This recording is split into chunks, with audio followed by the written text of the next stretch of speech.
Hello दोस्तों, नमस्कार। मैं शैलेंद्र कुमार आप सभी का स्वागत करता हूं आपके अपने चैनल एग्री नॉलेज प्लस पर। दोस्तों, आज से हमने एक ऐसी सीरीज स्टार्ट की है जो कि लगभग सभी परीक्षाओं के लिए अत्यंत ही महत्वपूर्ण है। इस सीरीज के अंतर्गत हम बारी बारी से एक एक फसल को कवर करेंगे, क्योंकि ये ऐसा एक टॉपिक होता है जहाँ से हर एक परीक्षा में प्रश्न बनते हैं। और इस सीरीज के अंतर्गत हम यूपी ट्रिपल एससी के अंतर्गत होने वाले एग्ज़ाम जैसे एग्रीकल्चर टेक्निकल असिस्टेंट और केन सुपरवाइज़र, साथ ही साथ यूपीपीएससी के द्वारा आयोजित की जाने वाली विभिन्न कृषि परीक्षाएं जैसे डीएचओ, फूड सेफ्टी ऑफिसर और साथ ही साथ यूपी कैटेट और अदर वनडे एग्ज़ाम जो कि प्रदेश सरकार या केंद्र सरकार के द्वारा आयोजित किए जाते हैं, उनके लिए ये अत्यंत ही महत्वपूर्ण है। और इस सीरीज़ की सबसे खास बात यह है कि इसमें जो विभिन्न फसलों में जो रोग लगते हैं, कीट लगते हैं और खरपतवार, उनको इमेज के माध्यम से दिखाया गया है, जिससे कि आप लोग रोग, कीट और खरपतवार की पहचान कर पाएंगे और अपने नॉलेज को और अधिक परफेक्ट कर पाएंगे। ठीक है। सबसे खास बात इसमें यह है कि लास्ट में एक अट्रैक्टिव क्विज लगाई गई है जो हम पढ़ेंगे। लास्ट में उससे संबंधित कुछ प्रश्न होंगे जो आप लोगों से पूछे जाएंगे और उनके जवाब आप लोग कमेंट बॉक्स में देंगे। ठीक है। इसका जो सेकंड पार्ट आएगा, सेकंड पार्ट में अब तक के प्रीवियस ईयर में पूछे गए परीक्षाओं से संबंधित लगभग सभी प्रश्नों को समाहित करने का प्रयास किया गया है और साथ ही साथ उन संभावित प्रश्नों को भी रखा गया है जो कि परीक्षा की दृष्टि से अत्यंत महत्वपूर्ण है। और अगर ये सीरीज आप लोगों को पसंद आ रही है तो एक बार कमेंट बॉक्स में लिख के अवश्य बताना कि आपको ये जो सीरीज चल रही है ये कैसी लग रही है, जिससे कि हम आगे भी इस पर प्रयास करके और इसके पार्ट ला सकें। ठीक है दोस्तों, आइए ज़्यादा समय बर्बाद नहीं करते हैं और देखते हैं आज का मोटिवेशनल कोट्स, और उसी के साथ शुरू करेंगे अपना आज का सेशन। आज का मोटिवेशनल कोट्स है, अगर तुम सूरज की तरह चमकना चाहते हो तो सूरज की तरह जलना भी सीखो। यहाँ पे इन पंक्तियों से स्पष्ट होता है कि हम बिना अधिक परिश्रम के कुछ भी हासिल नहीं कर सकते हैं, और परिश्रम भी ऐसा होना चाहिए जो कि हमें कुछ सार्थक परिणाम दे। ठीक है। और ये पंक्तियाँ जो हैं, ये पंक्तियाँ हमारे देश के महान व्यक्तित्व डॉक्टर एपीजे अब्दुल कलाम की हैं। ठीक है। जो कि हमारे देश के एक क्या रह चुके हैं, महान साइंटिस्ट और पूर्व राष्ट्रपति भी रह चुके हैं। आइए आज के सेशन की शुरुआत करते हैं फर्स्ट स्लाइड के साथ। देखते हैं फर्स्ट स्लाइड। ये फर्स्ट स्लाइड रही आपकी स्क्रीन पर। फर्स्ट स्लाइड में क्या दिखाया गया है, वानस्पतिक नाम धान या चावल का वानस्पतिक नाम क्या होता है? इसका वानस्पतिक नाम है ओराइजा सटाइवा। ठीक है, ओराइजा सटाइवा। कई बार यही पूछा जाता है कि धान का वानस्पतिक नाम, या फिर कई ऑप्शन दे दिया है तो उसमें पहचानना होता है। तो इसका राइट आंसर क्या हो जाएगा? Oryza sativa. अब यहाँ पे इसकी फैमिली की बात कर लेते हैं। फैमिली क्या है इसकी? कुल या फैमिली। ठीक है, पोएसी। और इसका जो पूर्व का नाम था वो क्या था? ग्रेमनी, और वर्तमान में क्या हो चुका है? पोएसी। यह भी आपसे जब पूछा जाएगा, अगर वहाँ पे ग्रेमनी नहीं लिख के पोएसी आ रहा है तो इसका राइट आंसर क्या होगा? पोएसी होगा, क्योंकि पूर्व का नाम इसका ग्रेमनी था और वर्तमान में क्या हो चुका है? पोएसी हो चुका है। गुणसूत्र संख्या की बात कर लेते हैं। जो धान की डिप्लॉयड वैरायटियाँ होती हैं उनकी जो गुणसूत्र संख्या होती है वो कितनी होती है? 24 क्रोमोसोम नंबर। ठीक है, कितनी होती है? 24। कई बार परीक्षाओं में पूछा गया है, आप लोग इसे ध्यान से देखेंगे। उत्पत्ति स्थान धान का जो ओरिजिन है, ओरिजिन कहाँ है? इंडो बर्मा या दक्षिण पूर्व एशिया। इंडो बर्मा क्षेत्र वो है जो इंडिया का पूर्वी हिस्सा और म्यांमार या बर्मा का जो संपूर्ण हिस्सा है वही इसका उत्पत्ति स्थान माना जाता है, और इसे दक्षिण पूर्व एशिया भी हम कह सकते हैं। जलवायु उष्णकटिबंधीय जलवायु, इसके लिए सर्वोत्तम जलवायु कौन सी? उष्णकटिबंधीय, और ये उपोष्णकटिबंधीय जलवायु में भी इसकी फसल की जा सकती है। यहाँ पे देखते हैं उष्णकटिबंधीय जलवायु जो कि सर्वोत्तम होती है इसके लिए, ठीक है।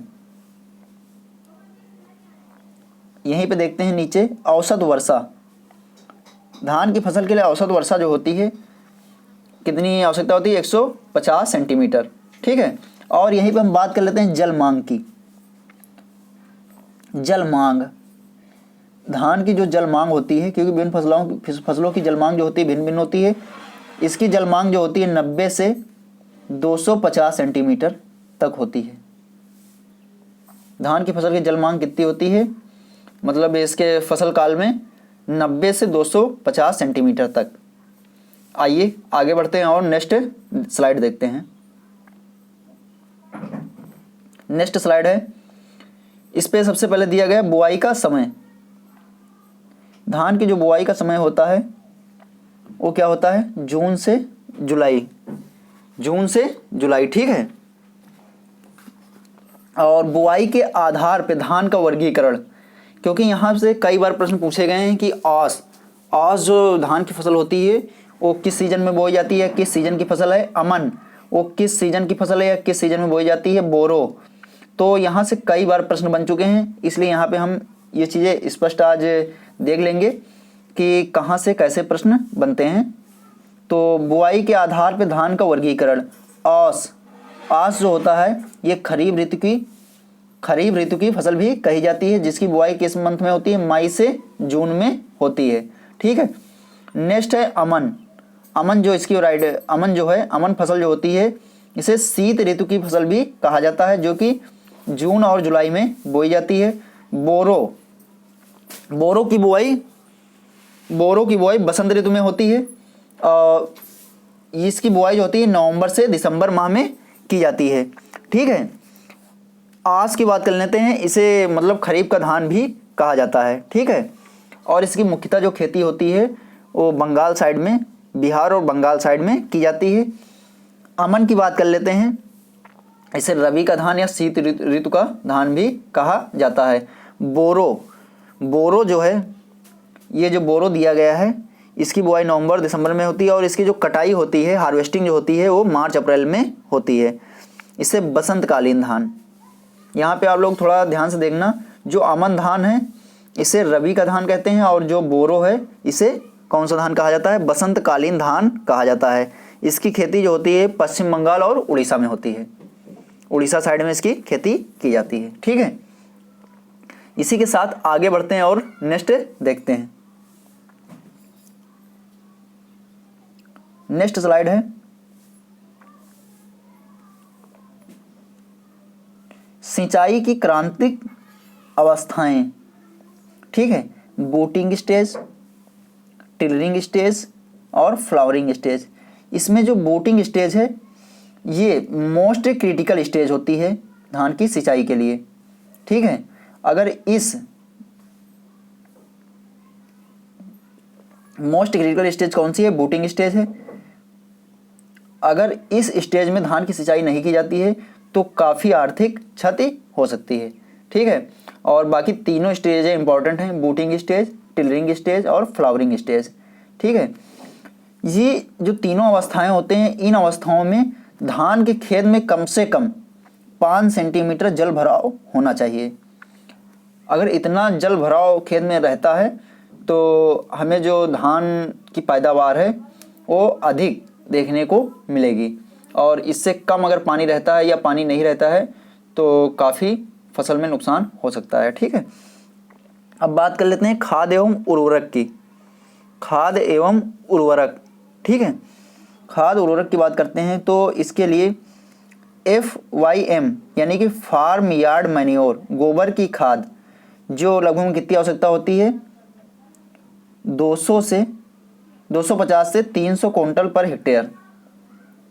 कितनी आवश्यकता होती है? 250 से 300 क्विंटल पर हेक्टेयर। अगर NPK की बात कर ली जाए तो यहाँ पे नाइट्रोजन जो होती है, नत्रजन की आवश्यकता 100 kilogram per hectare, phosphorus 60 kilogram per hectare, और पोटास की मात्रा 50 किलोग्राम पर हेक्टेयर। ये जो होती है क्या होती है, सक्रिय तत्व की मात्रा, सक्रिय तत्व की मात्रा। इसका मतलब ये होता है कि जैसे 1 किलोग्राम यूरिया जब हम डालते हैं तो कितने ग्राम नाइट्रोजन प्राप्त होती है, 46 ग्राम। ठीक है, क्योंकि नाइट्रोजन जो होती है यूरिया में कितने परसेंट होती है, 46% होती है। तो उसी आधार पे इसकी मात्रा यहाँ पे फाइंड की जाती है, जिसके बारे में हम एक छोटा सा वीडियो बनाएंगे और उसमें आप लोगों को बताएंगे कि मतलब जो उर्वरक होती हैं इनसे हम कैसे इनकी वैल्यू फाइंड करते हैं कि 1 किलोग्राम अगर हम यूरिया खेत में डाल रहे हैं तो उससे कितने ग्राम हमें नाइट्रोजन प्राप्त होगी, 2 किलो डाल रहे हैं तो उससे कितने ग्राम नाइट्रोजन प्राप्त होगी। ठीक है, तो वो हम एक छोटा सा वीडियो बनाएंगे और उसमें आप लोगों को ये क्लियर कर देंगे कैसे किसी उर्वरक से जो होती है मात्रा निकाली जाती है, उसके मतलब एक्टिव इंग्रेडिएंट्स की। ठीक है, सक्रिय तत्व की। आगे बढ़ते हैं और नेक्स्ट देखते हैं। यहाँ पे एक नोट दिया गया है, धान की ओराइजा वंश में कुल कितनी स्पीसीज हैं, 24 स्पीसीज पाई जाती हैं। कितनी है, 24 स्पीसीज, 24 स्पीसीज हैं, जिनमें से मात्र 2 की खेती की जाती है। देखो इसकी स्पीसीज कितनी है, 24, लेकिन खेती कितनी की होती है, 2 की। एक होती है ओराइजा सटाइवा और दूसरी होती है ओराइजा ग्लेवेरिमा, जो कि अफ्रीका में जिसकी खेती की जाती है। विश्व में खाद्यान्न, समस्त खाद्यान्न फसलों में उत्पादन और क्षेत्रफल दोनों के दृष्टिकोण से धान का दूसरा एवं गेहूं का प्रथम स्थान है। जो एडवांस एस्टीमेट जो जारी हुआ था 2017-18 का, उसमें प्रथम स्थान किस फसल का था, 2018-19 में किस फसल का था, गेहूं का। और उससे पूर्व जो प्रथम स्थान था वो धान का था। ठीक है, वर्तमान में किस फसल का प्रथम स्थान है, उत्पादन और क्षेत्रफल दोनों की दृष्टि से, तो यहाँ पे गेहूं का प्रथम स्थान है और धान का दूसरा स्थान है। विश्व में चावल का सर्वाधिक क्षेत्रफल भारत में है, जो कि लगभग 45 मिलियन हेक्टेयर है। ठीक है, यहाँ पे कभी कभी लिख के आ जाता है 43.8%। ठीक है, तब भी ये सही होगा, और कुछ बुक में ये दिया गया है 45 मिलियन, लगभग में इतना होता है। ठीक है, और कुछ बुक में 43.8% भी दिया गया है। आप लोगों को दोनों ऑप्शन कभी भी एग्जाम में देखने को नहीं मिलेंगे, इसमें से एक ऑप्शन आएगा। ठीक है, और आगे हम देख लेते हैं उत्पादन के मामले में। चावल के उत्पादन के मामले में पश्चिम बंगाल जो है प्रथम स्थान पे है। ठीक है, और क्षेत्रफल की बात कर लें तो उत्तर प्रदेश का प्रथम स्थान है। वहीं उत्पादकता की बात कर लें तो प्रथम स्थान किसका है, पंजाब का है। मोस्ट इंपॉर्टेंट ये यहाँ पे जो लाइनें दी गई हैं मोस्ट इंपॉर्टेंट हैं, क्योंकि यहाँ पे अक्सर कैंडिडेट को ये डाउट हो जाता है उत्पादन, उत्पादकता और क्षेत्रफल। हम उत्पादन और उत्पादकता के बारे में आप लोगों को अलग से बताएंगे कि ये कैसे फाइंड की जाती है और क्या इसमें डिफरेंस होता है। लेकिन यहाँ पे समझ लेते हैं कि जो पश्चिम बंगाल है, चावल के उत्पादन में प्रथम स्थान पश्चिम बंगाल का है। अगर क्षेत्रफल पे बात की जाए तो प्रथम स्थान उत्तर प्रदेश का है। ठीक है, चावल के लिए, और दूसरे स्थान पे और यहीं पे प्रथम स्थान उत्पादकता की बात कर लीजिए यानी कि प्रोडक्टिविटी, तो प्रथम स्थान किसका है, पंजाब का है। ठीक है, ये चीज़ आप लोग नोट डाउन कर लेंगे। यहाँ से प्रश्न अक्सर बनते हैं और लोगों को डाउट हो जाता है और प्रश्न गलत हो जाता है। आगे बढ़ते हैं और नेक्स्ट देखते हैं।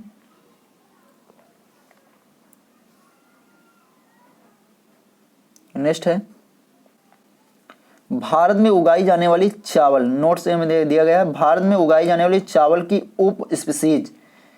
जो भारत में चावल की जो उप स्पीसीज है कौन सी, इंडिका। ठीक है, और एवं इंडोनेशिया में जो उगाए जाने वाली चावल की उप किस्में कौन सी, ओराइजा सटाइवा जेवेनिका। ये चीज आप लोग ध्यान रखेंगे। चावल के पुष्प कर्म को क्या कहा जाता है, पेनिकल कहा जाता है। और छिलके रहते हैं डीहल्ड वाले चावल को भूरा चावल कहा जाता है। प्रदीप्त कालिता के आधार पर देखा जाए तो धान का पौधा कैसा होता है, ये अल्प प्रदीप्त काली पौधा होता है। ठीक है, प्रकाश प्रभाव के बारे में हम एक 5 से या 10 मिनट का वीडियो बनाएंगे, उसमें आप लोग को बता देंगे कि कौन कौन सी फसलें अल्प प्रदीप्तकाली हैं, कौन कौन सी दीर्घ प्रदीप्तकाली हैं और कौन कौन सी मतलब फसलें ऐसी हैं जिन पे प्रकाश का कोई प्रभाव नहीं पड़ता है। इसके बारे में भी आप लोगों को अलग से बताएंगे। विश्व की जादुई धान की किस्म किसे कहा जाता है? IR8, जो कहाँ से निकली है? इंटरनेशनल राइस रिसर्च इंस्टीट्यूट, ठीक है, लास बानोस, जो कि पहले कहाँ पे इसका हेडक्वार्टर मुख्यालय था? फिलीपींस में, ठीक है। और भारत की जादुई धान की किस्म जया को कहा जाता है। भारत की जादुई धान की किस्म कौन सी है? जया है। आगे बढ़ते हैं और नेक्स्ट देखते हैं।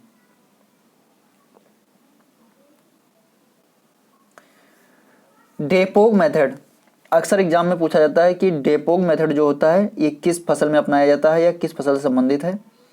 तो यहाँ पे हम जान लेते हैं कि ये धान से संबंधित है और इसके अंतर्गत क्या क्या होता है।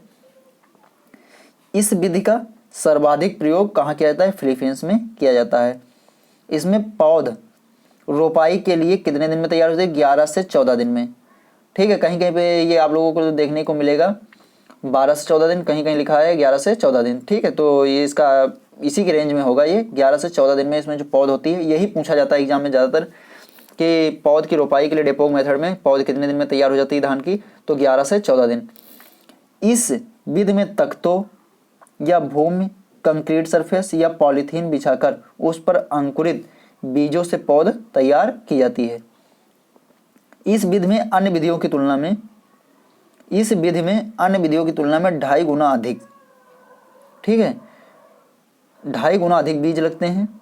और अगर प्रति वर्ग मीटर की बात कर लें तो प्रति वर्ग मीटर में जो इसमें बीज नर्सरी में डाली जाती है वो 1.5 से 3 किलोग्राम प्रति वर्ग मीटर डाली जाती है, ठीक है। ये भी कई बार परीक्षाओं में पूछा गया है कि डेपोग मेथड में जो बीज डाला जाता है वो कितने किलोग्राम प्रति वर्ग मीटर में डाला जाता है? तो यह 1.5 से 3 किलोग्राम प्रति वर्ग मीटर में बीज डाला जाता है। संयुक्त राष्ट्र संघ के द्वारा, नेक्स्ट पॉइंट देखते हैं। संयुक्त राष्ट्र संघ के द्वारा 2004 को अंतर्राष्ट्रीय चावल वर्ष घोषित किया गया था। ये जो संयुक्त राष्ट्र संघ है उसके द्वारा 2004 को कौन सा वर्ष घोषित किया गया था? अंतर्राष्ट्रीय चावल वर्ष। जैसे कि 2016 को दलहन वर्ष घोषित किया गया था। भारतीय चावल अनुसंधान संस्थान हैदराबाद द्वारा प्रथम धान की बौनी किस्म, भारतीय चावल अनुसंधान संस्थान हैदराबाद द्वारा धान की प्रथम बौनी किस्म कौन सी है? जया है। जया विकसित की गई है, जबकि लूनी श्री किस्म जो है ये राष्ट्रीय चावल अनुसंधान संस्थान, इसका पूर्व नाम क्या था? पूर्व नाम केंद्रीय चावल अनुसंधान संस्थान था, जो कि कटक उड़ीसा में है। और इसका वर्तमान नाम क्या हो गया है? नेशनल राइस रिसर्च इंस्टीट्यूट हो गया है। और पूर्व नाम क्या था? सेंट्रल राइस रिसर्च इंस्टीट्यूट था। ये चीज़ भी आप लोग ध्यान रखेंगे, ये भी एग्जाम में पूछा गया है कि राष्ट्रीय चावल अनुसंधान संस्थान कहाँ पे है। तो इसका राइट आंसर क्या होगा? कटक उड़ीसा। और क्योंकि यहाँ पे अक्सर कैंडिडेट को कुछ यहाँ पे डाउट होता है, क्योंकि एग्जाम में जैसे पूछ लिया गया राष्ट्रीय चावल अनुसंधान संस्थान और उन्होंने पढ़ा क्या है? केंद्रीय चावल अनुसंधान संस्थान। तो यहाँ पे डाउट हो जाता है उनको कि अरे मैंने तो पढ़ा था केंद्रीय चावल अनुसंधान संस्थान कटक उड़ीसा में है और यहाँ पे पूछा गया राष्ट्रीय चावल अनुसंधान संस्थान। तो ये चीज़ आप लोग एक बार यहाँ से ध्यान से सुन लेंगे कि जो केंद्रीय चावल अनुसंधान संस्थान था उसका नाम बदल कर क्या कर दिया गया है? राष्ट्रीय चावल अनुसंधान संस्थान कर दिया गया, जो कि कटक उड़ीसा में है, ठीक है। और जया जो वैरायटी थी वो कहाँ से निकली है? हैदराबाद, भारतीय चावल अनुसंधान संस्थान हैदराबाद से निकली है, ठीक है। आगे बढ़ते हैं और नेक्स्ट देखते हैं।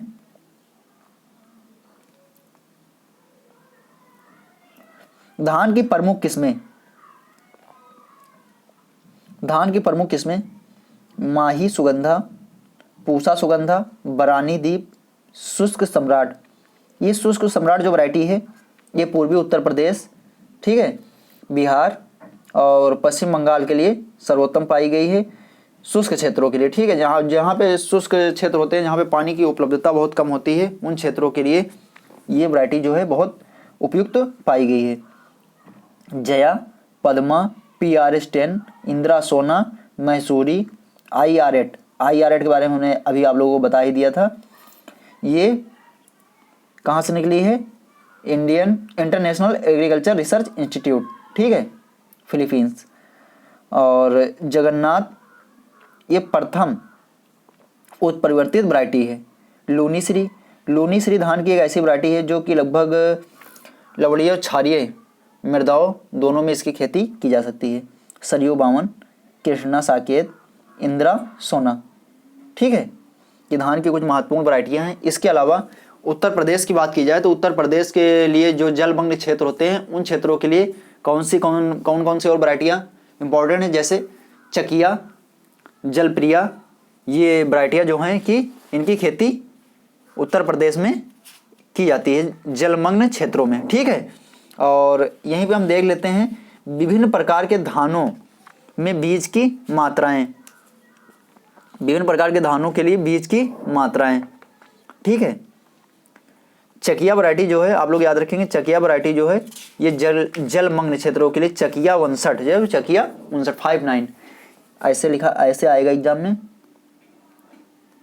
और पूछा भी गया है। चकिया 59 जो वैरायटी है ये इसकी खेती किन क्षेत्रों में की जाती है, तो जलमग्न क्षेत्रों में, चकिया 59। ठीक है, और इसके अलावा जलप्रिया भी होती है, जलनिधि और जलमग्न, ये महत्वपूर्ण वैरायटियां हैं जो कि कहाँ पे होती हैं, किन क्षेत्रों में, जलमग्न क्षेत्रों में।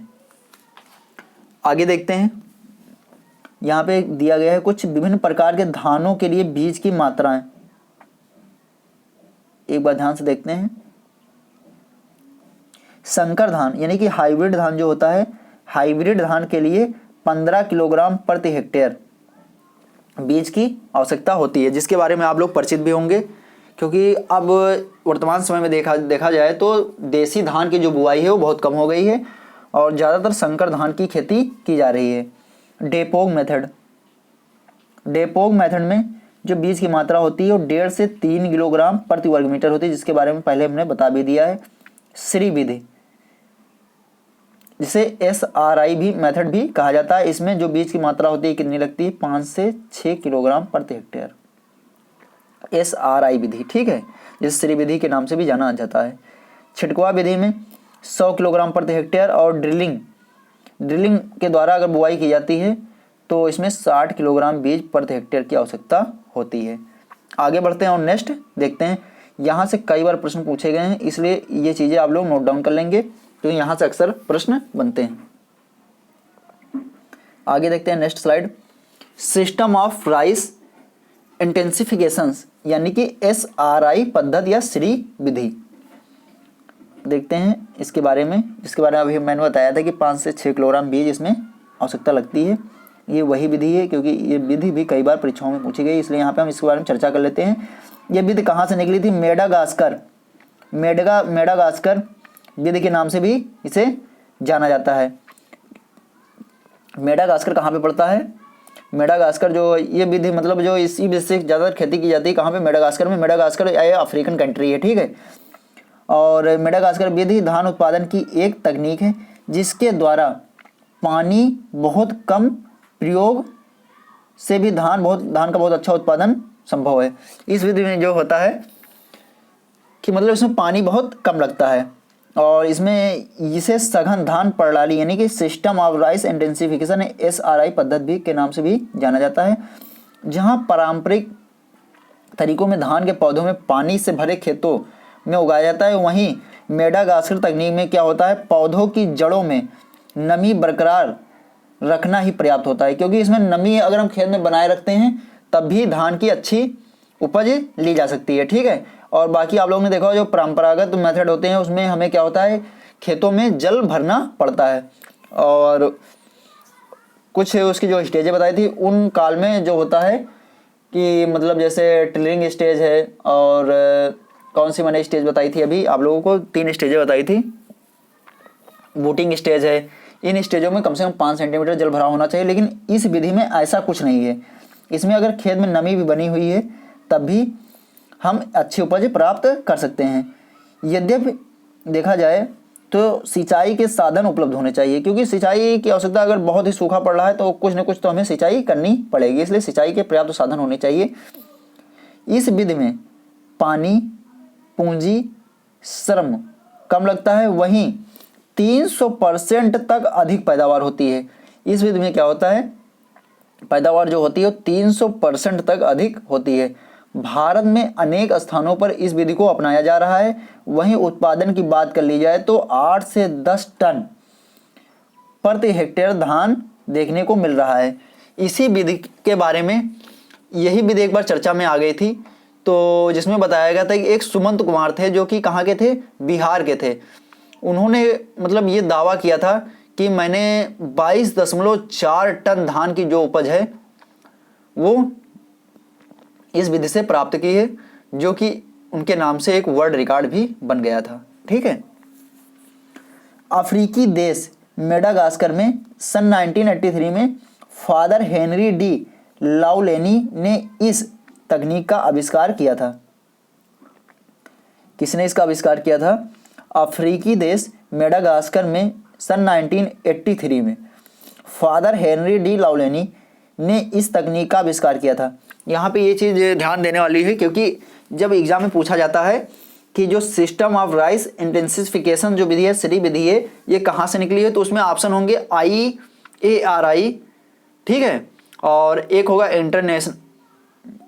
इंटरनेशनल राइस रिसर्च इंस्टीट्यूट, और एक जैसे दे दिया जाए भारतीय चावल अनुसंधान संस्थान। तो उसमें लोग मतलब ये यहाँ पे डाउट बन जाता है कि यार हो सकता है कि इसका राइट आंसर क्या हो, यही हो। वहाँ पे कोई ये ध्यान नहीं देता है कि ये कहाँ से निकली है, अफ्रीका से, क्योंकि ये अफ्रीका से निकली हुई है, मेडागास्कर से। ठीक है, ये चीज़ आप लोग ध्यान रखेंगे। और इसके जनक कौन है? फादर हेनरी डी लाउलेनी है।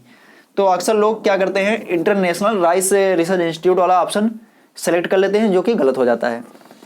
तो यहाँ पे हम आप लोग ये भी चीज़ बताते हैं चलेंगे यहाँ पे कि कहाँ कहाँ पे जो हमारे प्रश्न होते हैं और उनके उत्तर जो होते हैं वो गलत होने की संभावना होती है, जिससे कि आप लोगों से भविष्य में गलतियाँ ना हो।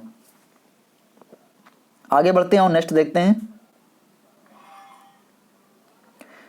यहाँ पे देखते हैं धान की खेती के लिए उपयुक्त पीएच मान जो होता है कितना होता है? 4 से 6 होता है, वेरी इंपॉर्टेंट। और धान के दानों का परीक्षण भार कितना होता है? सामान्यतः अगर देखा जाए धान के दानों का परीक्षण भार 25 ग्राम होता है। ठीक है, जबकि बासमती धान के दानों का परीक्षण भार कितना होता है? 21 ग्राम होता है।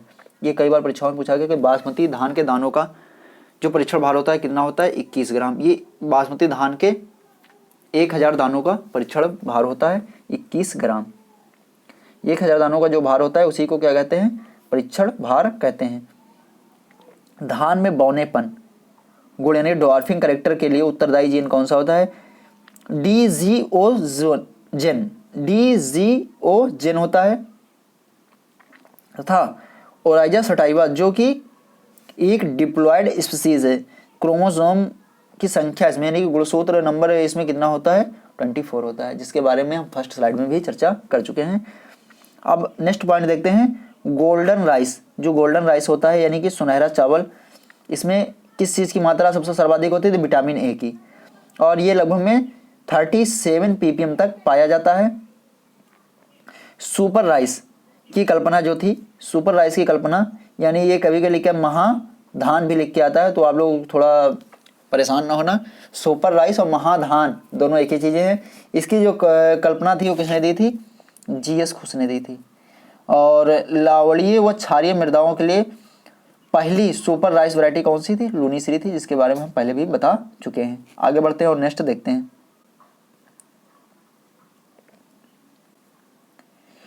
अब यहाँ पे आ गए हैं धान के प्रमुख कीट। ठीक है, धान के प्रमुख कीट यहाँ पे आप लोग इमेज के माध्यम से आइए देखते हैं, जिससे आप लोगों को पहचान भी हो जाएगी कौन सा कीट कैसा होता है। पहला दिया गया है गंधी कीट, यहाँ पे मात्रा एक एक्स्ट्रा लग गई है, गांधी लिखा हुआ है। गंधी कीट होता है, ये इसका आकार कैसा होता है? इस तरह से होता है देखने में। ये जो कीट होता है गंधी कीट, इसका नाम इसलिए पड़ा है क्योंकि इसके जो शरीर से होती है एक प्रकार की तीक्ष्ण गंध निकलती है। ठीक है, जैसे इसका प्रकोप खेतों में होता है, तो अगर हम वहाँ पे जाएंगे और देखेंगे तो इसके शरीर से क्या निकलती है? एक विशेष प्रकार की स्मेल निकलती है, यानी दुर्गंध निकलती है, जिससे पहचान हो जाती है कि खेत में गंधी लग चुकी है। और ये देखने में छोटे कीट होते हैं, ध्यान से देखने पर हमें स्पष्ट रूप से दिखाई देते हैं। और इसके कंट्रोल के लिए, इसके नियंत्रण के लिए किसका प्रयोग किया जाता है? मैलाथियान। मैलाथियान जो है 5% जो धूल या डस्ट आती है 25 से 30 किलोग्राम प्रति हेक्टेयर इसका प्रयोग करना चाहिए, यानी कि 2.5 से 3 किलोग्राम प्रति बीघा। ठीक है, ये चीज़ आप लोग ध्यान से देखेंगे, क्योंकि धान का एक ये बहुत ही हानिकारक कीट होता है, गंधी कीट। और ये लगता है कि इस स्टेज में ये धान के जो दुग्धावस्था होती है, मिल्किंग स्टेज होती है, उस समय लगता है। और ये धान की बालियों से जो दूध बनता है उसे ये चूस लेता है और उसमें दाने नहीं बन पाते हैं, जिससे किसान को काफ़ी क्षति होती है। नेक्स्ट देखते हैं पत्ती लपेटक, यानी कि लीफ रोलर जो होता है ये इस प्रकार की एक सूंडी होती है। ये क्या होता है, ये पत्तियों को लपेट लेती है और उसी के अंदर ये रहती है, जिससे क्या होता है धान की पैदावार पे, धान का जो प्रकाश संश्लेषण प्रक्रिया होती है वो काफ़ी प्रभावित हो जाती है और धान की पैदावार पे भी काफ़ी नुकसान देखने को मिलता है। इसलिए यहाँ पे ये ध्यान देने वाली चीज़ है कि धान का जो पत्ती लपेटक क्या होता है, ये फोल्ड कर लेता है पत्ती को, यानी कि रोल कर लेता है, इसीलिए इसे पत्ती लपेटक कहा जाता है। इसके नियंत्रण के लिए इंडोसल्फान 35 EC का, इसके नियंत्रण के लिए किसका प्रयोग किया जाता है, इंडोसल्फान 35 EC का प्रयोग किया जाता है। ठीक है, नेक्स्ट देखते हैं हरा फुदका। ये महत्वपूर्ण कीट हैं जो कि धान में लगते हैं, हरा फुदका। और धान में हरा फुदका के अलावा एक जो होता है भूरा फुदका भी लगता है, जिसे जैसिड भी कहा जाता है। ठीक है, ये जो होते हैं भूरा फुदका या हरा फुदका जो होता है, ये भी काफ़ी हद तक क्या होता है, धान को नुकसान पहुंचाता है। तो ये चीज़ हम लोग ध्यान रखेंगे। ये जो होते हैं भूरा फुदका या हरा फुदका जो होता है, ये काफ़ी हद तक इनके जो इनके कीट के प्रौढ़ होते हैं वो उनके बारे में हमने बता दिया है। ऊपरी मतलब पंखों के दोनों किनारों पर पहचान के लिए काले बिंदु जो कि आप लोग देख पा रहे होंगे, क्या होते हैं, काले बिंदु होते हैं। ये एक बिंदु बना हुआ है, एक ये बिंदु बना हुआ है, आगे तो माउथ है, उसके बाद बिंदु दिए गए हैं। क्या होता है, दोनों किनारों पर काले बिंदु पाए जाते हैं। इस कीट के जो शिशु एवं प्रौढ़ जो दोनों होते हैं वो पत्तियों का क्या करते हैं, रस चूसते हैं। ठीक है, जिससे कि ग्रसित पत्तियां जो होती हैं, रोग से ग्रसित पत्तियां क्या होती हैं, रोग से ग्रसित पत्तियां जो होती हैं वो पीली पड़ जाती हैं और बाद में कत्थई होकर नोक से नीचे की तरफ मुड़ने लगती हैं। इसकी पहचान होती है। ठीक है, हरा फुदका की। तो ये चीज़ आप लोग ध्यान रखेंगे क्योंकि ये बहुत ही हानिकारक कीट होता है। यहाँ पे आप पहचान गए होंगे कि हरा फुदका देखने में कैसा होता है, गंधी कीट कैसा होता है और पत्ती लपेटक कीट कैसा होता है। और इसके नियंत्रण के मोनोक्रोटोफास 30 EC का प्रयोग किया जाता है। आगे बढ़ते हैं। अभी हम इसके बारे में आप लोगों को बता देंगे कि कितनी मात्रा किस फसल में कीटों का प्रकोप होने पर लगनी चाहिए, वो भी लास्ट में हम बताएंगे। ठीक है, आगे देखते हैं नेक्स्ट स्लाइड। धान के प्रमुख खरपतवार यहाँ पे दिया गया है। धान के प्रमुख खरपतवार सबसे पहले देखते हैं मोथा की मतलब जो होती है कई कैटेगरियाँ पाई जाती हैं, जिसमें से एक हमने दिखाई है। ठीक है, छतरी नुमा, और इसका नाम क्या है, साइप्रस रोटंडस, जो कि धान की एक फसल का जो धान की फसल होती है उसका एक बहुत ही हानिकारक खरपतवार होता है। दूसरा दिया गया सामा या बार्नियार्ड ग्रास, इसे इकाइनोक्लोवा या क्रूसगिल्ली, इंग्लिश में क्या कहते हैं, इकाइन, ऐसे लिख के आएगा, इकाइन क्लोवा क्रूसगिल्ली, इकाइन क्लोवा। ठीक है, क्रूसगिल्ली।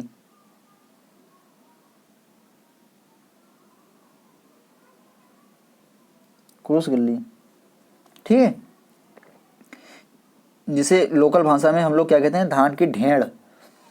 हमारे यहाँ यूपी में ज़्यादातर क्षेत्रों में इसे क्या धान की ढेड़ के नाम से जाना जाता है, जो कि इसे नकलची वीड, धान का नकलची वीड भी कहा जाता है। क्या कहते हैं, धान का नकलची वीड। ठीक है, और नेक्स्ट देखते हैं दूब घास। दूब घास तो आप लोग अच्छी तरह से पहचानते होंगे।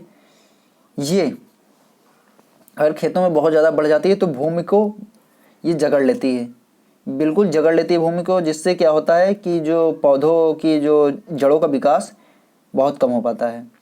और इसका दूब के बारे में तो आप लोग जानते होंगे कि दूब अक्सर हम कई क्षेत्रों में इसे देखने को मिल जाती है आसानी से, तो इसमें इसके बारे में ज़्यादा बताने की आप लोगों को आवश्यकता नहीं है। लेकिन इसका सबसे खास बात क्या है, आपको इसका बॉटनिकल नेम जो है याद रखना है, साइनोडॉन डैक्टिलॉन। और सामा या बार्नयार्ड ग्रास का बॉटनिकल नेम क्या है, इकाइनोक्लोवा क्रॉस गिल्ली। मोथा का साइप्रस रोटंडस, क्योंकि इसी नाम से पूछे जाते हैं। और वहाँ पे आप लोगों को क्या होगा, मैचिंग कराने के लिए आएगा तो वहाँ पे मोथा नहीं लिखा होगा, वहाँ पे लिखा होगा साइप्रस रोटंडस, और एक साइड में क्या लिखी होगी, फसल। ठीक है, तो वहाँ पे मैच कराना होगा कौन सा किस फसल का है, मतलब खरपतवार है। इसके अलावा यहाँ पे क्या लगता है, सफ़ेद मुर्ग है, सामा है, कोदो है, ये भी जो होते हैं धान के प्रमुख खरपतवार होते हैं। ठीक है, ये चीज़ आप लोग ध्यान रखेंगे। और यहीं पे हम आगे देखते हैं नेक्स्ट स्लाइड। ठीक, नेक्स्ट स्लाइड की बात करते हैं, नेक्स्ट स्लाइड देखते हैं, आइए। धान के प्रमुख रोग, धान के प्रमुख रोग की बात कर ली जाए तो क्या लगता है, धान के प्रमुख रोग जीवाणु झुलसा, बैक्टीरियल ब्लाइट। ये धान में लगने वाला एक बहुत ही हानिकारक रोग है और इससे काफ़ी आर्थिक क्षति देखने को मिलती है। ठीक है, यहाँ पे हम बात कर लेते हैं जीवाणु झुलसा की। तो जीवाणु झुलसा जो होता है, इसमें क्या होता है, इस रोग में जो पत्तियाँ नोक अथवा किनारे से एकदम सूखने लगती हैं। नोक या किनारे साइड में देखो, आप लोग देख पा रहे होंगे, ये किनारा है, यहाँ से पत्तियाँ सूख रही हैं किनारों से, और इस पत्ती का देख लीजिए शीर्ष भाग सूख रहा है। तो किनारे से क्या होता है, पत्तियाँ सूखने लगती हैं, और सूखे हुए किनारे जो होते हैं इसके क्या हो जाते हैं, अनियमित या टेढ़े मेढ़े हो जाते हैं। ठीक है, और इसके नियंत्रण के लिए यहाँ पे कुछ उपाय दिया गया है। ये एक बैक्टीरिया जनित बीमारी होती है। कैसी बीमारी होती है, बैक्टीरिया जनित। तो यहाँ पे लिख के आ गया बैक्टीरियल ब्लाइट जो होता है किससे होता है, तो ये बैक्टीरिया से होने वाली एक बीमारी है। और नाइट्रोजन का प्रयोग इस स्टेज में क्या होता है, जब इस खेतों में प्रकोप अगर अधिक आप लोगों को देखने को मिल रहा है तो उस समय हमें इसमें नाइट्रोजन की मात्रा या नाइट्रोजन का प्रयोग उस समय हमें नहीं करना चाहिए, क्योंकि नाइट्रोजन के प्रयोग करने से इस रोग का प्रकोप जो होता है वो बहुत हद तक बढ़ जाता है। दूसरा देखते हैं खैरा रोग। खैरा रोग जो कि आप लोग स्पष्ट रूप से देख पा रहे होंगे कि इसमें क्या होता है, खैरा रोग में ये रोग पहली बात होता किससे है, ये जो रोग जो होता है जिंक की कमी से, किससे होता है, जिंक की कमी से होने वाला धान का एक प्रमुख रोग है। और जिंक की कमी के साथ साथ पोटास की भी अगर कमी खेत में हो रही है तब भी इस रोग का प्रकोप बढ़ जाता है। ठीक है, और यहीं पे हम बात कर लेते हैं जिससे क्या होता है इस रोग में, जिस पर बाद में क्या होता है, कत्थई रंग के धब्बे बन जाते हैं, जो कि आप लोग देख पा रहे होंगे पत्तियों पर क्या होता है, कत्थई रंग के धब्बे बन जाते हैं। और इसके नियंत्रण के लिए 5 किलोग्राम क्या होता है, 5 किलोग्राम जिंक सल्फेट प्लस, क्योंकि सल्फेट के साथ में चूना इसलिए मिलाया जाता है क्योंकि ये अम्लीय प्रकृति का होता है, यानी कि एसिड नेचर का होता है। इसके साथ में 2.5 किलोग्राम चूना जब मिला दिया जाता है तो ये कैसा हो जाता है, क्षारीय हो जाता है। कैसा हो जाता है, क्षारीय। अगर यहाँ पे क्या होता है, अगर यहाँ पे मान लीजिए कि चूना उपलब्ध नहीं है, अगर चूना उपलब्ध नहीं है तो हम किसका प्रयोग कर सकते हैं, यूरिया का भी प्रयोग इसको क्षारीय बनाने के लिए हम कर सकते हैं। ठीक है, क्योंकि यूरिया का प्रयोग इसके साथ में किया जा सकता है। और अगर ये मान लीजिए कि आपके पास चूना उपलब्ध है, आसानी से उपलब्ध हो रहा है, तो ये तो बहुत ही बेहतर होता है। अगर चूना उपलब्ध नहीं है तो यूरिया का भी प्रयोग हम कर सकते हैं, और इससे भी काफ़ी हद तक नुकसान देखने को मिलता है। ठीक है, और इसके नियंत्रण की बात कर लिए जीवाणु झुलसा के लिए, पहले हम जीवाणु झुलसा के कुछ रासायनिक विधि से नियंत्रण की बात कर लेते हैं। जीवाणु झुलसा के नियंत्रण के आप लोग सुन लीजिए क्योंकि लिखने में इसमें कुछ प्रॉब्लम होती है, तो ये चीज़ आप लोग नोट डाउन कर लेंगे। जीवाणु झुलसा जो होता है ये जीवाणुधारी रोग के जीवाणु झुलसा या जीवाणुधारी रोग भी लगता है। ऐसे जैसे जीवाणु झुलसा होता है जीवाणुधारी भी रोग लगता है। इसमें क्या होता है, नसों के बीच कत्थई रंग की लंबी लंबी धारियाँ बन जाती है। ज़्यादा अंतर इसमें नहीं होता है जीवाणु झुलसा में और जीवाणु धारी रोग में, ठीक है। और इन दोनों के नियंत्रण के लिए streptomycin sulphate 90% plus tetracycline hydrochloride 10% 4 ग्राम मात्रा को प्रति 25 किलोग्राम बीज की दर से बीज शोधन कर बुआई करनी चाहिए। देखो इसका नियंत्रण के लिए बीजों का हमें उपचार करना चाहिए किस किस चीज़ से, स्ट्रेप्टोमाइसिन सल्फेट 90% जो आता है और टेट्रासाइक्लिन हाइड्रोक्लोराइड 10%। इसके 4 ग्राम के एक पैकेट आती है को प्रति 25 किलोग्राम बीज की दर से हम बीज शोधन कर सकते हैं, ठीक है। नेक्स्ट बढ़ते हैं ब्राउन लीफ स्पॉट। जो ब्राउन लीफ स्पॉट है धान का भूरा धब्बा रोग, ये भी बहुत ही हानिकारक कीट है, हानिकारक रोग है, क्योंकि इसी रोग के कारण क्या पड़ा था, सन 1943 में बंगाल में अकाल पड़ा था, ठीक है। बंगाल में अकाल इसी रोग के कारण पड़ा था, क्योंकि उस समय धान की वहाँ पे फसल बिल्कुल ही नहीं हो पाई थी और संपूर्ण फसल सूख गई थी, जिससे कि क्या हुआ था, एक महामारी जैसी स्थिति उत्पन्न हो गई थी, क्योंकि वहाँ पे खाने पीने के लिए धान की मतलब चावल की बिल्कुल ही उपलब्धता नहीं थी और बहुत ही भयानक अकाल पड़ा था। क्योंकि कभी कभी ये भी एग्जाम में पूछा जाता है कि जो 1943 में अकाल का क्या कारण था, तो यही भूरा ब्राउन लीफ स्पॉट जो कि एक कवक जनित बीमारी होती है। जीवाणु झुलसा जो होता है बैक्टीरियल जनित है। खैरा रोग जो होता है ये तत्व की कमी से होता है, जिंक की कमी से। और ये ब्राउन लीफ स्पॉट जो भूरा धब्बा रोग होता है ये किसकी कमी से होता है, ये कवक जनित रोग होता है, जो कि हेलियो, आप लोग नोट कर लीजिए,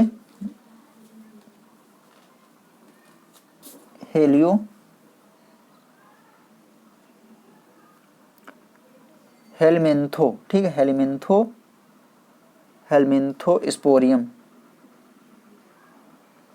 ओराइजी जो कवक होता है, कौन सा कवक है, हेलियोमिंथोस्पोरियम, आप लोग नोट कर लीजिए, हेलियोमिंथोस्पोरियम ओराइजी के कारण ही ये रोग लगता है, ठीक है। और पोटास की अगर खेत में कमी हो रही तो इस बीमारी को क्या होता है, ये बीमारी और अधिक बढ़ जाती है, क्योंकि पोटास जो होता है वो पौधों में क्या होता है, रोग प्रतिरोधक क्षमता भी उत्पन्न करता है। आगे बढ़ते हैं और नेक्स्ट देखते हैं।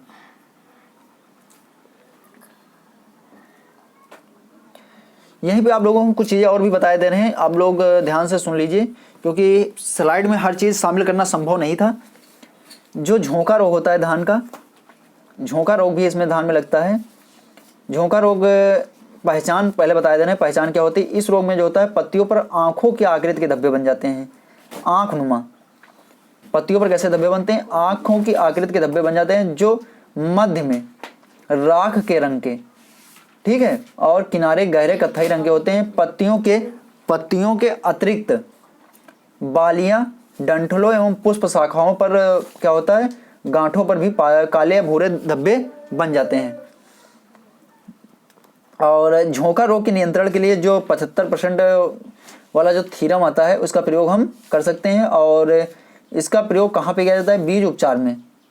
अगर थीरम अवेलेबल नहीं है तो हम कार्बेंडाजिम 50% 2 ग्राम प्रति किलोग्राम की मात्रा से बीज शोधन कर सकते हैं। उसके पश्चात बीज को नर्सरी में डालना चाहिए, जिससे कि इस रोग का प्रकोप काफ़ी हद तक मतलब कम किया जा सकता है। इस रोग के मतलब जो फैलाव होता है उसको काफ़ी हद तक कम किया जा सकता है। और यहीं पे बात कर लेते हैं कि मतलब अब तो वर्तमान समय में बहुत सी ऐसी वैरायटियाँ आ गई हैं जो कि विभिन्न रोगों के प्रति रोग प्रतिरोधी हैं, ठीक है। तो आगे हम देख लेते हैं कुछ और भी, जैसे इसमें मिथ्या कंडुआ भी रोग लगता है। इस रोग में क्या होता है, कंडुआ में, इस रोग में बालियों में कुछ दाने पीले रंग के पाउडर में बदल जाते हैं, जो कि बाद में काले हो जाते हैं। पहले व्हाइटिश कलर का होता है, बाद में येलो कलर का होता है, बाद में क्या होता है, लास्ट में जो फसल पकती है तो उस समय वो दानों के अंदर का जो हिस्सा होता है वो बिल्कुल ब्लैक कलर का हो जाता है और वो बेकार हो जाता है, यानी कि खराब हो जाता है, जिसे मिथ्या कंडुआ भी कहा जाता है। और इंग्लिश में इसे फ्लैग स्मट कहते हैं, ठीक है। टुंगरू वायरस भी धान में काफ़ी हद तक देखने को मिला है। ये एक विषाणु जनित बीमारी है जो कि किसके द्वारा फैलती है, ग्रीन हाउपर के द्वारा फैलाया जाता है। और इसके नियंत्रण के लिए डाइजीनान 1.5 किलोग्राम प्रति हेक्टेयर का 3 से 4 बार छिड़काव करना चाहिए, जिससे काफ़ी हद तक इस पर नियंत्रण पाया जा सकता है। जो भूरा धब्बा रोग होता है धान का, जिसे ब्राउन लीफ स्पॉट कहते हैं, इसके नियंत्रण के लिए सबसे एक बेहतर दवा है थीरम 75%, ठीक है, या कार्बेंडाजिम 4 ग्राम। कार्बेंडाजिम जो होती है, कार्बेंडाजिम 2 ग्राम प्रति किलोग्राम की मात्रा से बीज उपचार करना चाहिए, और थीरम की मात्रा जो होती है 2.5 ग्राम प्रति किलोग्राम बीज के हिसाब से उपचारित करके बुआई करनी चाहिए। इसके अलावा एक बायो प्रोडक्ट में एक ट्राइकोडर्मा आता है, अगर इससे भी उपचार कर दिया जाए 4 ग्राम मात्रा प्रति किलोग्राम बीज, ठीक है, तब भी इस रोग से काफ़ी हद तक नियंत्रण इस रोग पे पाया जा सकता है। तो हमने लगभग में सभी महत्वपूर्ण रोगों के बारे में आप लोगों को बता दिया है, और आगे बढ़ते हैं और नेक्स्ट स्लाइड देखते हैं।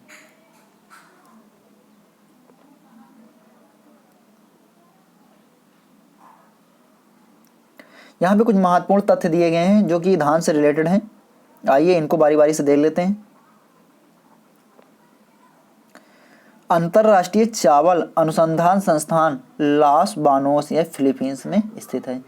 अभी तक यहाँ पे क्या लास बानोस यहाँ पे लिखा हुआ है, अभी तक यहाँ पे लिख के आता था मनीला, क्या लिख के आता था, मनीला लिख के आता था, और अब इसका जो मुख्यालय कहाँ पे, लास बानोस में। इस चीज़ आप लोग ध्यान रखेंगे। चावल को उबालने से क्या बढ़ जाता है, विटामिन B12 की मात्रा बढ़ जाती है। चावल को उबालने से क्या बढ़ जाता है, विटामिन B12 की मात्रा बढ़ जाती है। धान का नेक्स्ट देखते हैं। धान का जो खैरा रोग होता है,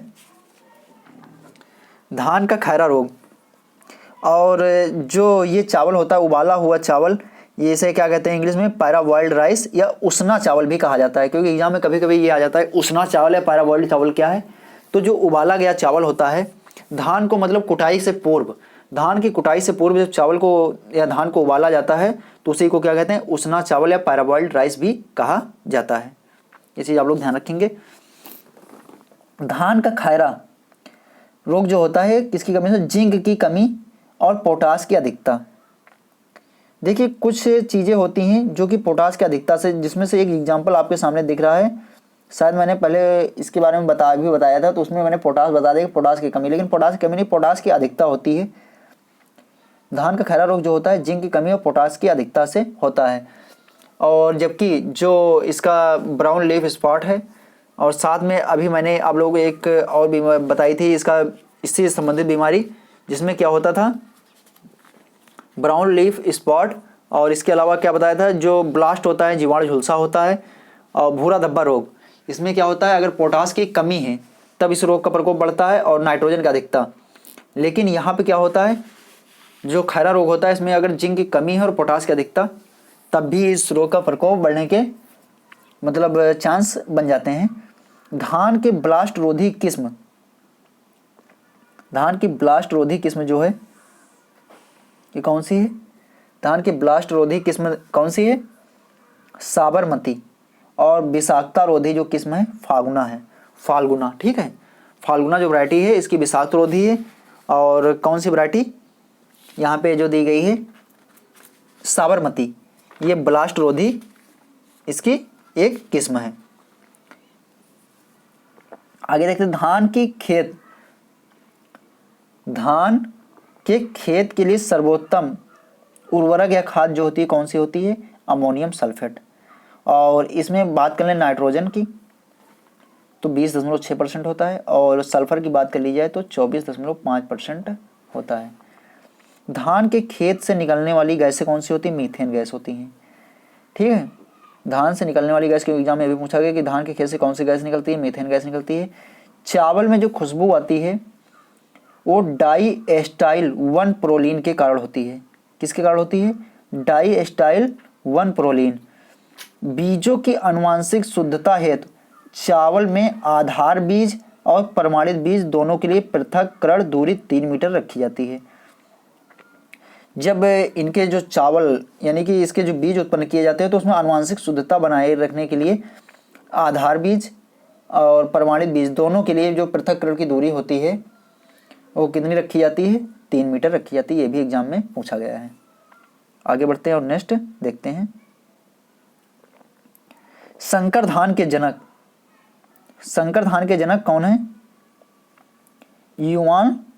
युआन लोंगपिंग। कभी कभी लिख के आता है YL पिंग या पिंग, कभी कभी कहीं कहीं लिखा देखने को मिलता है, तो यही है युआन लोंगपिंग। ठीक है, कौन है? युआन लोंगपिंग, जो कि कहाँ के थे? चाइना के थे। इन्हें ही संकर हाइब्रिड धान का जनक माना जाता है।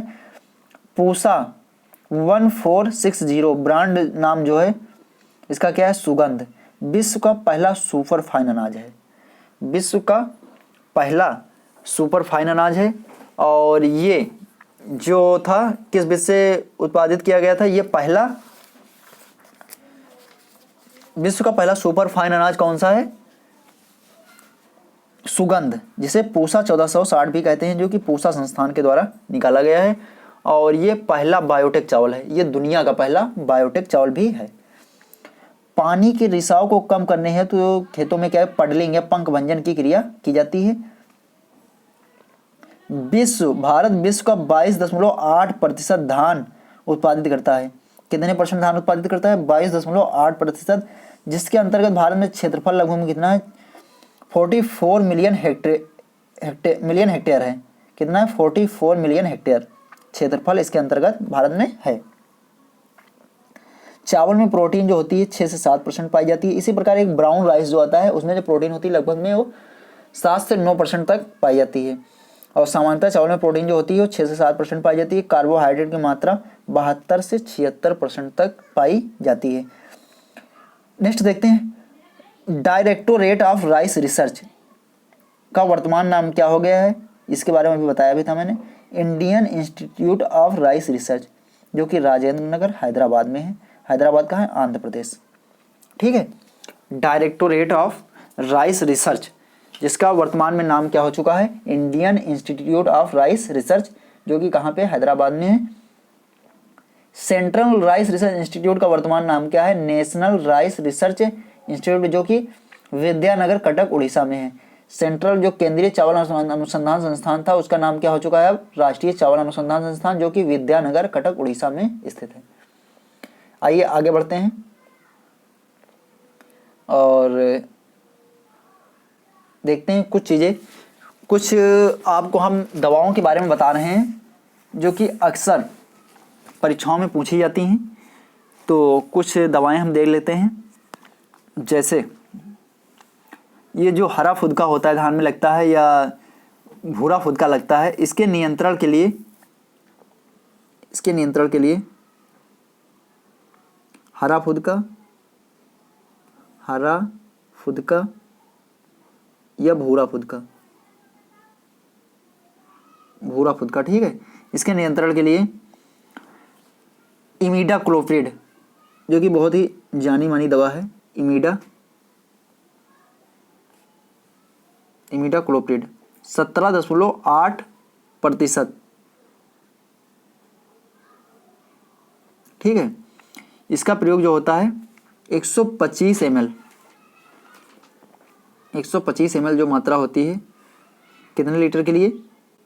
500 से 600 लीटर पानी में घोलकर प्रति हेक्टेयर छिड़काव करना चाहिए, ठीक है। आगे देखते हैं, तना भेदक या पत्ती लपेटक जो लगता है, इसके नियंत्रण के लिए हम क्लोरोपाइरिफास, तना छेदक या पत्ती लपेटक,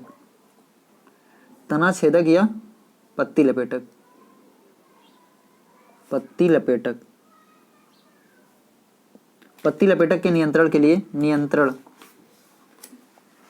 लिए क्लोरोपाइरिफास, कौन सी दवा? क्लोरोपाइरिफास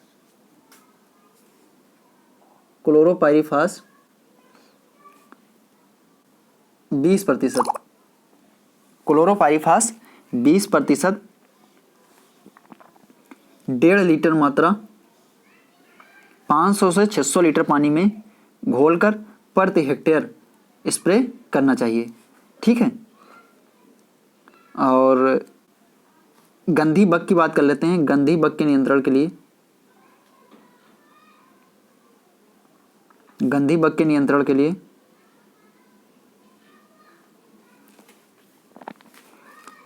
एजाडायरेक्टिन, जो कि एक नीम प्रोडक्ट होता है, नीम बेस्ड प्रोडक्ट है एजाडायरेक्टिन।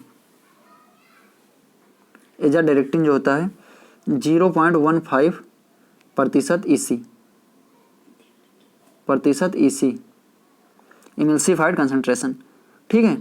इसके 2.5 लीटर मात्रा को 500 से 600 लीटर में, कितनी मात्रा? 2.5 लीटर, 500 से 600 लीटर पानी में घोलकर हमें प्रति हेक्टेयर स्प्रे करना चाहिए, जिससे कि हम गंधी बग पर नियंत्रण पा सकते हैं।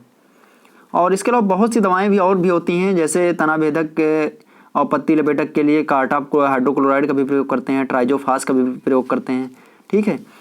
तो मतलब बहुत सारी दवाएं मार्केट में उपलब्ध हैं, तो इस प्रकार हम दवाओं का प्रयोग कर सकते हैं। लेकिन हमने यहाँ पे 1-2 दवाएं आप लोगों को बता दी हैं जिनका प्रयोग इसमें किया जाता है। अब देखते हैं क्विज के कुछ क्वेश्चंस हैं, आइए उनको भी देख लेते हैं जो अभी तक हम लोगों ने पढ़ा है। देखते हैं, निम्नलिखित में से किस जैव उर्वरक का प्रयोग धान की फसल में किया जाता है? एजोला, नीलहरित शैवाल, एजोस्पर्लम या उपरोक्त सभी? आप लोग बताएंगे इसका राइट आंसर क्या होगा। जी हाँ, इसका राइट आंसर होगा उपरोक्त सभी, क्योंकि एजोला का भी प्रयोग धान में किया जाता है, नीलहरित शैवाल का भी प्रयोग धान में किया जाता है, एजोस्पर्लम जो होता है ये भी धान में प्रयोग किया जाता है। ये एक असहजीवी जीवाणु होता है और ये वायुमंडल से क्या होता है, नाइट्रोजन को उपलब्ध कराता है धान की फसल के लिए, ठीक है। निम्न में से कौन सा धान का खरपतवार नहीं है? सामा, जंगली धान, मोथा, केटनील? आप लोग बताएंगे इसका राइट आंसर क्या होगा। इसका राइट आंसर होगा केटनील। केटनील जो होता है ये गेहूं का प्रमुख खरपतवार है, गेहूं का, ठीक है। बाकी सामा है, जंगली धान है, मोथा है, ये सब धान के खरपतवार हैं। आगे बढ़ते हैं और नेक्स्ट क्वेश्चन देखते हैं।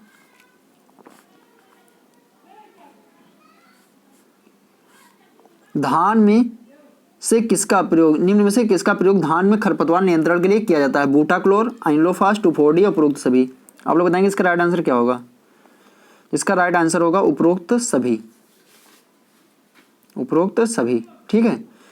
निम्न में से किसे रबी का धान कहा जाता है? औस, अमन, बोरो या कृष्णा? आप लोग बताएंगे इसका राइट आंसर क्या होगा। अभी आप लोगों को मैंने बताया भी था कि धान के रबी का धान किसे कहा जाता है? रबी का, अमन को रबी का धान कहा जाता है। किसको? अमन को। और आस जो होता है, आस धान, इसे खरीफ का धान कहा जाता है। बोरो जो होता है इसे बसंतकालीन धान कहा जाता है, ठीक है। तो इसका राइट आंसर होगा अमन। आगे बढ़ते हैं और नेक्स्ट देखते हैं। संयुक्त राष्ट्र संघ के द्वारा किस वर्ष को अंतर्राष्ट्रीय चावल वर्ष घोषित किया गया? 2004, 2008, 2006, 2010? आप लोग बताएंगे इसका राइट आंसर क्या होगा। जी हाँ, इसका राइट आंसर होगा 2004, ठीक है। 2004 को ही अंतर्राष्ट्रीय चावल वर्ष घोषित किया गया है। और चावल की उत्पादकता में प्रथम स्थान किस राज्य का है? उत्तर प्रदेश, पश्चिम बंगाल, पंजाब, राजस्थान? एक बार ध्यान से आप लोग सुनेंगे, उत्पादकता की यहाँ पे बात की गई है, यानी कि उत्पादन की नहीं, उत्पादकता की, प्रोडक्टिविटी। तो प्रथम स्थान किसका है? इसका राइट आंसर क्या होगा? पश्चिम बंगाल। क्षेत्रफल में, एरिया में किसका है? उत्तर प्रदेश। और उत्पादकता की बात, सॉरी, यहाँ पे उत्पादकता किसकी होगी? पंजाब। पंजाब का प्रथम स्थान उत्पादकता में है। पश्चिम बंगाल का जो है उत्पादन में प्रथम स्थान है, उत्पादन, प्रोडक्शन में, ठीक है। और उत्पादकता में प्रथम स्थान पंजाब का है। आगे बढ़ते हैं और नेक्स्ट देखते हैं।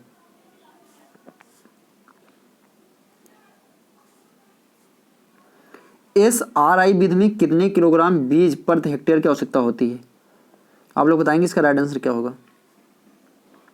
इसका राइट आंसर होगा 5 से 6 किलोग्राम बीज, ठीक है, प्रति हेक्टेयर आवश्यकता होती है। निम्न में से किसे रबी का धान कहा जाता है? भूरा धब्बा रोग, रबी, सॉरी यहाँ पे क्वेश्चन कुछ मिसप्रिंट हुआ है, यहाँ पे रोग आप लोगों से पूछे गए थे, ये क्वेश्चन में कुछ मिस्टेक है, इसे छोड़ देते हैं। ठीक है, आगे बढ़ते हैं और नेक्स्ट देखते हैं।